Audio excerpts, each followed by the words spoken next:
Estamos iniciando mais um programa Cidadania e Serviço Público, um programa da Federação das Entidades de Servidores Públicos do Estado de São Paulo, FESPESP. E hoje, no nosso programa, vamos conversar com Marcos Alcir Brito de Oliveira e com o Antônio Carlos Fernandes Lima Júnior. Voltamos já já.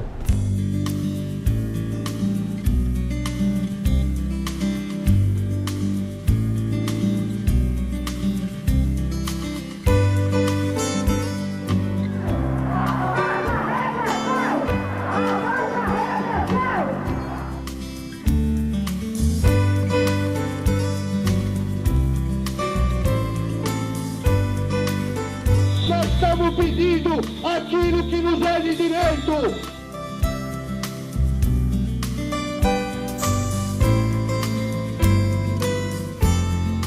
Estamos de volta com o programa Cidadania e Serviço Público, um programa da Federação das Entidades de Servidores Públicos do Estado de São Paulo, FESPESP. Hoje nós vamos conversar com dois servidores da ativa, um da Câmara Municipal de São Paulo e outro do Tribunal de Contas do Estado de São Paulo. Município de São Paulo. Município de São Paulo. O Marcos Alcir Brito de Oliveira é agente de fiscalização do Tribunal de Contas do Município de São Paulo, desde 1996. Sim. É isso? Mas o Marcos, também graduado pela Faculdade de Direito da USP, é autor do livro Cidadania Plena, a cidadania modelando o Estado.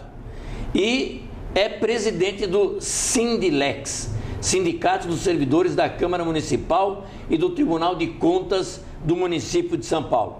Também diretor de Articulação e Formação Sindical da FENASTC, Federação Nacional das Entidades de Servidores dos Tribunais de Contas do Brasil, e diretor de Carreiras Típicas de Estado da CONFELEGES, Confederação dos Servidores do Poder Legislativo e Tribunais de Contas do Brasil. Bastante coisa, né, Marcos? Bastante. E o Antônio Carlos Fernandes Lima Júnior é presidente da FENALEGES, que é a Federação Nacional dos Servidores dos Legislativos e Tribunais de Contas Municipais. E da CONFELEGES, que é a Confederação dos Servidores do Poder Legislativo e Tribunais de Contas do Brasil.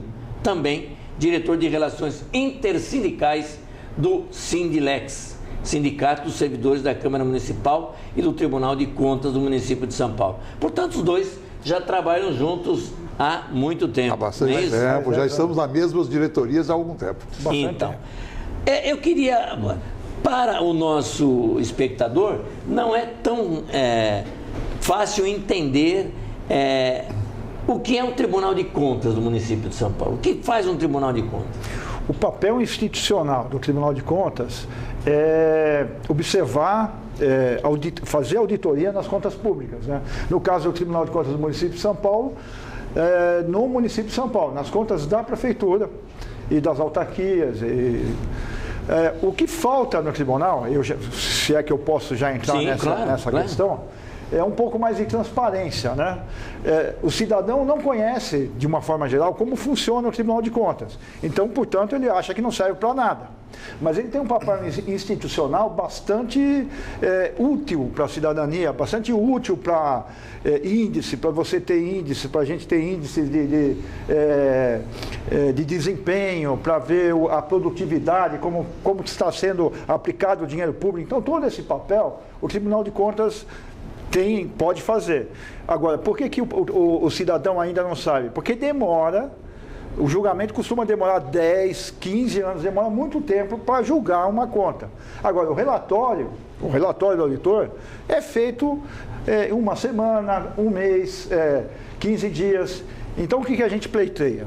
A gente pleiteia que a transparência, assim que seja feito o relatório do auditor, seja publicado, assim que também a auditada, o princípio do contraditório, a auditada apresente sua defesa, isso seja publicado, para que as pessoas tenham conhecimento do que foi apontado, né? como aconteceu no Rio Grande do Sul. O Rio Grande do Sul, na época de junho do ano passado, ele já fez o cálculo da questão da tarifa do transporte e apontou que realmente estava sendo, não só não era o caso de aumentar, como ele estava cobrando a mais. Isso serviu de subsídio para esse movimento. Para o movimento todo que teve. O Antônio Carlos é da Câmara Municipal. Como funciona tecnicamente, o Tribunal de Contas examina as contas? Sim. Vai para a Câmara Municipal, o plenário é que vai decidir, não é?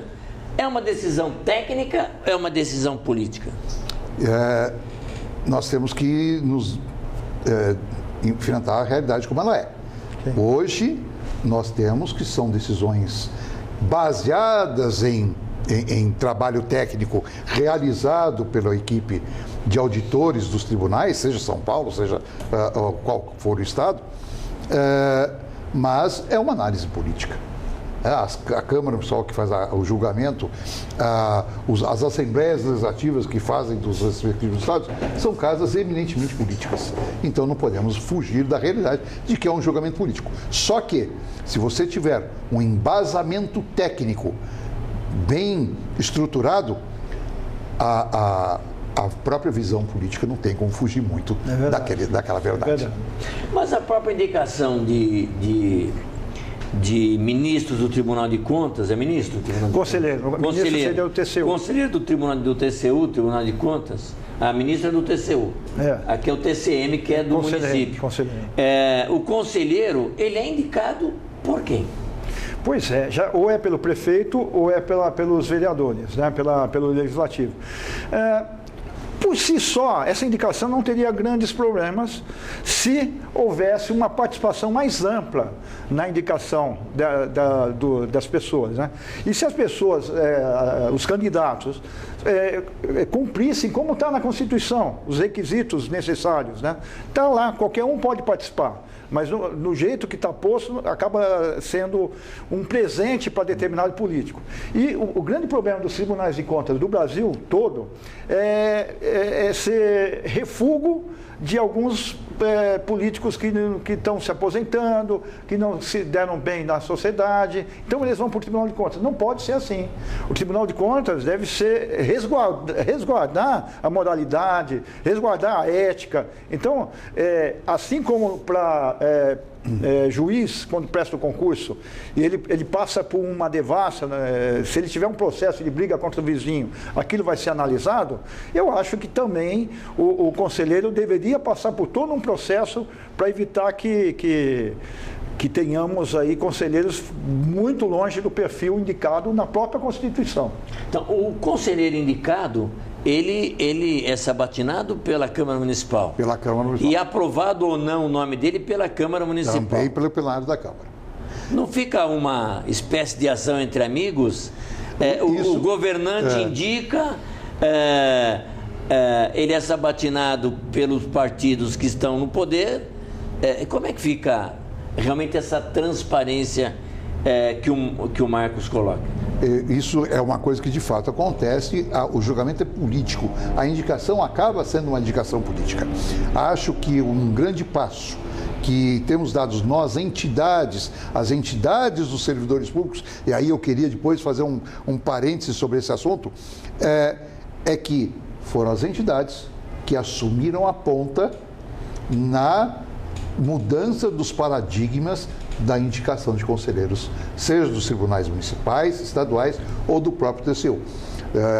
Há 3 anos atrás, se não me engano, já fizemos uma participação efetiva na primeira substituição no TCU.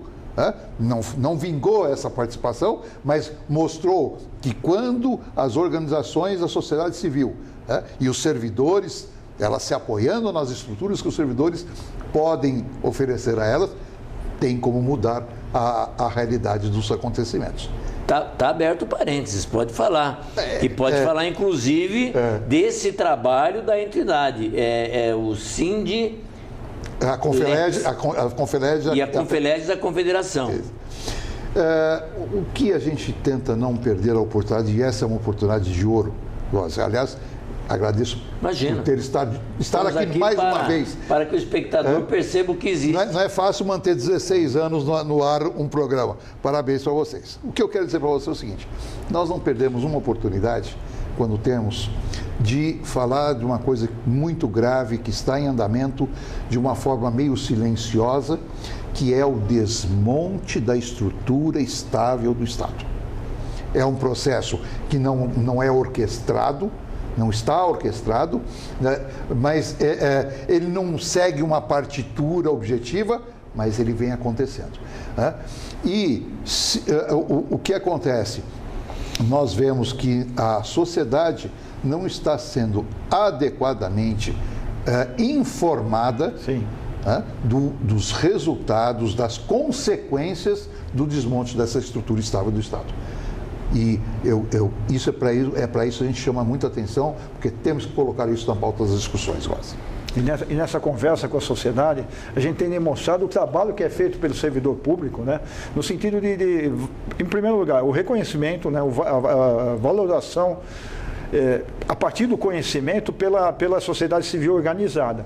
Então, nós fizemos, inclusive, a Confeles, a FENACC e a Confeles, a nível de todo o Brasil, nas indicações dos conselheiros, nós temos interferido juntamente com a sociedade civil. Aqui em São Paulo, com a nossa São Paulo, com o Voto Consciente e outras organizações que já conhecem o trabalho que a gente produz, já entendem que isso tem que estar disponível para a população, então tem nos ajudado, inclusive na escolha dos ministros, dos conselheiros, interferindo de uma forma proativa. Quer dizer, a gente tem que apoiar, se não dá para mudar agora, pelo menos que o candidato tenha um perfil que já está iniciado esse processo. Já está iniciado o processo, isso é que nós já foi dado o start, já não é nem a segunda nem a terceira vez que nós fazemos uma interferência desse tipo. Então isso vem se sedimentando na sociedade. Está no Brasil inteiro, né? Começou em São Paulo, está no Brasil inteiro. Do Brasil mas ainda não tem uma influência possível de uma mudança imediata nessa indicação, nessa. Mas está a caminho. É porque a mudança importante é estrutural, mas ela está a caminho. Ela está a caminho. Não basta mudar a pessoa. Eu vou lhe dar um exemplo prático. Né? Há 3 anos atrás, na época eu era o presidente do Sindilex, e nós, na nossa diretoria, fizemos uma primeira movimentação de indique seu conselheiro. Na época tinha lá uma vaga sendo discutida. E tivemos era a primeira experiência, ninguém tinha, nem mesmo as organizações da sociedade civil tinham despertado para essa realidade que nós tínhamos vindo com o objetivo de fazer valer a posição dos servidores. E então passou, mas nós falamos naquela ocasião, está marcado o território disso, já não é mais novidade.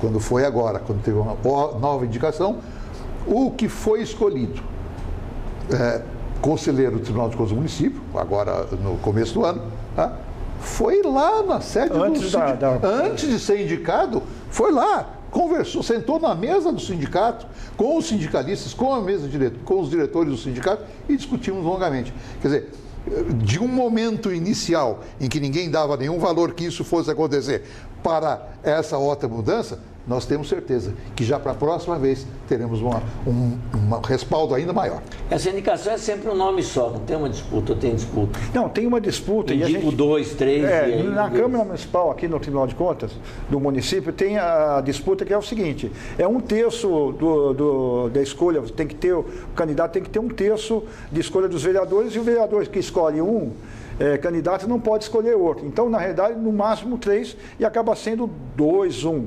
Então, o que a gente está propondo é que não tenha mais número de escolha, né? Então, quem tiver o perfil que consta na Constituição pode se candidatar. Então, aí abre-se um leque.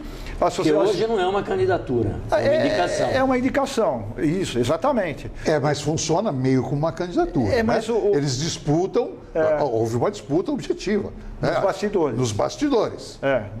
Houve uma disputa forte. Nos bastidores é sempre uma disputa mais política. Mais política. A gente quer trazer à tona essa disputa para que a sociedade participe dela e aponte, indique. Né? E o candidato tem um compromisso com a função que ele vai exercer, e não um compromisso com os outros políticos, ou com o partido, etc., ou com o próprio prefeito, o que é uma excrescência, né?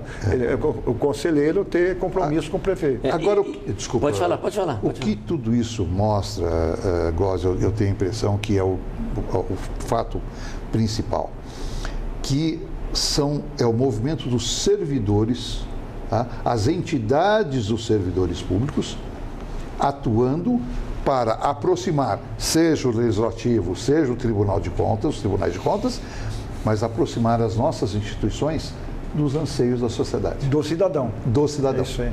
Tá? Eu acho que esse é o ponto focal de tudo. Isso é importante. Perfeito. Isso é importante. O cidadão, na verdade, nem percebe muito o que está acontecendo, né? Nesses julgamentos das contas, não é? Existe condenações de contas gravadas e como é que funciona isso? Condenações, na verdade, o técnico achou que está errada a conta, vai para a Assembleia, vai para a Câmara Municipal. Antes, assim, o técnico faz o relatório e vai para o conselheiro. O conselheiro pode demorar 5, 10, 15... As contas do PITA, acho que foram julgadas no ano passado, do Fura-Fila. Não sei quanto tempo faz isso, o senhor lembra? Muito tempo. O PITA morreu, prescreveu um monte de coisa e foi julgado no ano passado. Então, um conselheiro fala muito disso, o Maurício Faria. Nós precisamos fazer a biópsia das contas, não a necrófita. Algo assim, Então, é correto, você tem que ser concomitante, senão... Ligando mais ou menos a isso, porque eu ouvi no rádio a aprovação de contas de candidatos da eleição de 2010. Agora, olha, já estamos numa segunda... Exatamente. Isso até pouco tempo, né? Isso acontece... Com relação ao tribunal, demora mais. Pois é, isso acontece em todos os campos. É muito difícil você condenar passado tanto tempo. Mas a impressão que a gente tem, acompanhando o ritmo dos acontecimentos, é que cada vez vem se estreitando mais esse tempo. Por conta da cobrança. Por conta da cobrança. E aí, de novo, sociedade, os servidores e as entidades representativas dos servidores públicos são parceiros da maior importância. Perfeito. Agora, tanto Fenaleges como Confeleges pega isso no Brasil inteiro, né? Como é que vocês veem os outros municípios? Como é que funciona no Brasil isso? Bom, primeiro vamos lembrar que... Estou dizendo isso porque São Paulo é São Paulo, é um grande município, é uma loucura. Existem municípios maiores, menores, como é que funciona? Muito bem. Nós temos que lembrar que o grande fiscal, na verdade, nos pequenos blocos que você sai para o Brasil, o grande fiscal é o vereador. Embora todos estejam sob o julgo dos tribunais de contas estaduais, o grande fiscal no pequeno município, sem dúvida, é o vereador. E o que até lanço objetivo oficialmente no seu programa. Já estamos trabalhando já há alguns anos esse projeto. Vamos fazer pela Fenaleges um curso preparatório de pré-candidatos a vereadores do Brasil para 2016. E de maneira a municiá-los, a dar a eles condições de entender o funcionamento dessa máquina, porque às vezes ele entra sem conhecer. Os primeiros 4 anos, olha, são poucos os que acabam pegando realmente todo o funcionamento da máquina. Então, preparando melhor os vereadores do Brasil todo. Nós estamos aí com participação de organizações da sociedade civil que vão nos ajudar nesse projeto e tenho certeza, vai ser um marco numa mudança significativa do Brasil. Mas é como funciona. Nas câmaras municipais é o vereador que é o grande fiscal. E a Confeleges, os tribunais de conta do Brasil inteiro, como funciona? Cada município tem um. Não. Os únicos que tem do município é São Paulo e Rio. Tribunal de Contas do município. E quem cuida das contas dos pequenos municípios? Então, tem estado, aqui no estado de São Paulo, o Tribunal de Contas do estado de São Paulo. Agora, na Bahia, por exemplo, tem o Tribunal de Contas do estado, que toma conta, faz a conta do estado de São Paulo, e o Tribunal de Contas dos municípios. Então, tem estado que tem Tribunal de Contas dos municípios, Ceará também, e agora, Tribunal de Contas de um município só, São Paulo e Rio de Janeiro só. Todos os demais são auditados pelos tribunais de contas estaduais. Esse é o desenho, o formato que existe hoje. Muito bem, conversamos no nosso programa de hoje com o Marcos Alcir Brito de Oliveira, que é agente de fiscalização do Tribunal de Contas do município de São Paulo, TCM. E você começa a entender melhor o que é um Tribunal de Contas. E o Antônio Carlos Fernandes Lima Júnior, que é da Câmara Municipal aqui do município de São Paulo. E os dois líderes do funcionalismo, seja do Tribunal de Contas, seja da Câmara Municipal. Bom, conversamos, vamos agora para as nossas notícias, mas eles vão continuar conosco numa conversa no próximo programa, porque estamos às vésperas das eleições. O que pensa o Marcos e o que pensa o Antônio Carlos? Fique agora com o nosso noticiário.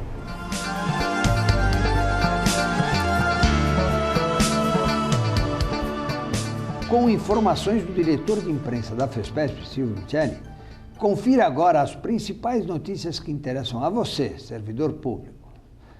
E começamos com um assunto que interessa a você, servidor aposentado. É que foi instalada, no começo de setembro, a comissão especial que vai debater a proposta de emenda à Constituição 176/2012. A PEC facilita o pagamento de dívidas do Estado, os chamados precatórios alimentares, a idosos e pessoas com doenças graves. O presidente eleito da comissão, deputado André Figueiredo, do PDT Ceará, ressalta que pretende votar a proposta ainda neste ano. Figueiredo designou o deputado Onofre Santo Agostini, PSD de Santa Catarina, como relator da comissão especial. A proposta dos deputados Edson Pimenta, do PSD da Bahia, e Luciano Castro, do PR de Roraima, estabelece que créditos de qualquer natureza, inclusive alimentícios, de idosos e pessoas com doenças graves ou incapacitantes, serão pagos imediatamente depois de transitada em julgado a sentença condenatória. Atualmente, a Constituição determina que os pagamentos devidos pelo Estado sejam pagos exclusivamente na ordem cronológica de sua apresentação. Foi suspenso no Supremo Tribunal Federal, STF, o julgamento do recurso extraordinário com agravo ARE 660010, com repercussão geral reconhecida relativo ao aumento de carga horária de servidores públicos sem aumento correspondente na remuneração. Na sessão plenária do último dia 4, o relator do caso, ministro Dias Toffoli, apresentou o voto no sentido de prover o recurso que questionava a medida, adotada pelo Estado do Paraná. No caso em questão, o Sindicato dos Trabalhadores e Servidores do SUS e da Previdência do Paraná, Sindisaúde Paraná, questionou regra instituída pelo Decreto Estadual 4.345 de 2005, que fixou a carga horária semanal de administração pública em 40 horas. Na ação, o sindicato alega que a medida aumentou a carga de odontólogos a serviço do Estado, até então limitada a 20 horas semanais. Segundo o voto de Dias Toffoli, a medida contrariou o princípio da irredutibilidade de vencimentos, uma vez que os servidores em questão passaram a receber menos por hora trabalhada. Em seguida, o ministro Teori Zavascki propôs à Corte dar provimento ao recurso para dar interpretação conforme a Constituição, ao parágrafo 1º, artigo 1º do decreto, a fim de esclarecer que o dispositivo não se aplica à carga horária dos substituídos no processo que estavam submetidos à carga horária menor no período anterior à edição do decreto. Com isso, seria contornada a declaração de inconstitucionalidade da norma, que alcança não somente odontólogos, mas os servidores públicos do Estado em geral. Após a proposta, o julgamento foi suspenso por sugestão do relator, que pretende analisá-la e trazer o caso a julgamento na próxima sessão. Cidadania e Serviço Público, há 15 anos no ar, de forma ininterrupta, sempre levando tudo aquilo que interessa a você, cidadão, a você, servidor. Para entrar em contato, você liga para 11 3104 3836, manda mensagem para o e-mail fespesp@fespesp.org e visita o site da Fespesp. O endereço você já sabe, é o www.fespesp.org. Visite a Fespesp e sua fanpage no Facebook e acompanhe nossos programas no YouTube. Basta procurar por Federação Fespesp que você poderá acessar todo o nosso material. E sempre lembrando que, além da TV aberta, você pode acompanhar o programa Cidadania e Serviço Público na internet. Clique no link Fespesp na TV em nosso site e assista o programa em qualquer lugar do mundo. Uma boa semana e até o próximo programa.